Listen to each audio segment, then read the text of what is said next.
ભરૂચ અમદાવાદમાં થયેલ વિમાન દુર્ઘટનામાં મૃત્યુ પામેલ નિર્દોષ મુસાફરોની યાદમાં ભરૂચ શહેર હોમગાર્ડ યુનિટ દ્વારા શ્રદ્ધાંજલિ કાર્યક્રમનું આયોજન કરાયું હતું।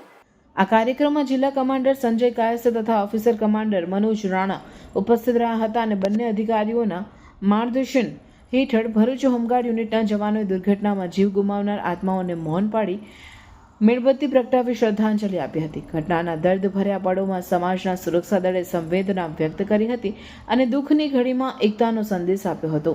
સમગ્ર કાર્યક્રમમાં શાંતિપૂર્ણ માહોલ સાથે ભાવભીની શ્રદ્ધાંજલિ આપવામાં આવી હતી। અમદાવાદ પ્લેન ક્રેશમાં જે જીવ ગુમાવ્યા તે દિવંગત આત્માઓને શ્રદ્ધાંજલિ પાઠવવા માટે આજે અહીંયા અમે એકત્રિત થયા છે અને 2 મિનિટનું મૌન પાડી તેમને શ્રદ્ધાંજલિ પાઠવી છે। ભગવાન તેમના આત્માને શાંતિ અર્પે અને તેમના પરિવારજનોને આ દુઃખ સહન કરવાની શક્તિ અર્પે તેવું હોમગાર્ડ યુનિટ તરફથી અમારી પ્રાર્થના છે। જય હિન્દ।